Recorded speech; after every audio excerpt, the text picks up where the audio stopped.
Another thing going into college, education-wise, is to go into a degree, that'll be good for you.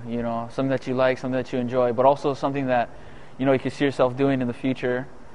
Like a lot of college athletes go into school thinking, oh, I'm just going to play football, and they don't have a backup plan. So when their football career is done, they're stuck with nothing.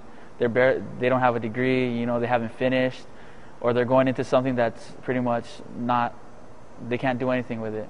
So my advice would be, coming out of high school, going into college, make sure your degree is applicable and it's something that you want to do, and make sure it's a good backup plan for you. Just if you're finished with football at the end of your career, it's something that'll work out for you, something that'll be good for you in your future.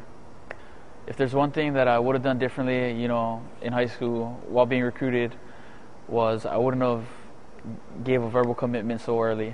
Because when you do that, some teams tend to back off. Some schools tend to pull out. Like if they're offering you, they won't anymore. They'll look at somebody else. So that's one thing I would have done differently, is not commit so early.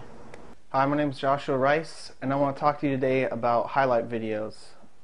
Coaches use highlight videos as one of their main tools for recognizing players and evaluating them. There's some misconceptions about highlight videos. A lot of people think you have to have like fancy music or cool effects. Really, your highlight video should first of all, it should have all your best plays in the beginning, because most coaches will only look at your highlight video for maybe 15-30 seconds and make a decision on you after that. Sounds unfair, but you want to make sure that you put your best plays in the beginning so that the coaches get to see what your potential is. Also, a thing that helps is editing your videos. If you just have raw footage, a lot of times it's hard for coaches to follow you. They won't know where you want to play. So you want to make it as easy as possible for the coach to see you, recognize you, and see your good plays. So editing is helpful, just showing where you are before the play, maybe freeze frame for a second, and then highlighting where you are, and then letting the play run. So a good highlighting video can definitely help you get noticed by college coaches.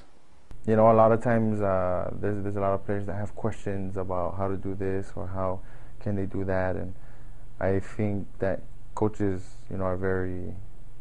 most of them are pretty willing and they want to help you in any way they can, and a lot of times it's just because they don't know unless you ask the question, and I think they'll be more than willing to help you,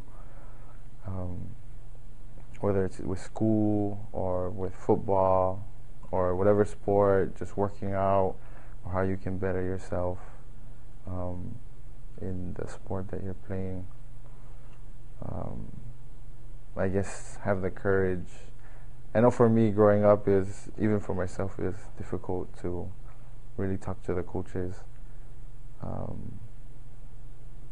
Not so much the coaches, I guess more so it was just myself and my personality. I just kind of didn't want to ask too many questions, I guess. But I think asking a lot of questions is better than asking no questions, and trying to figure out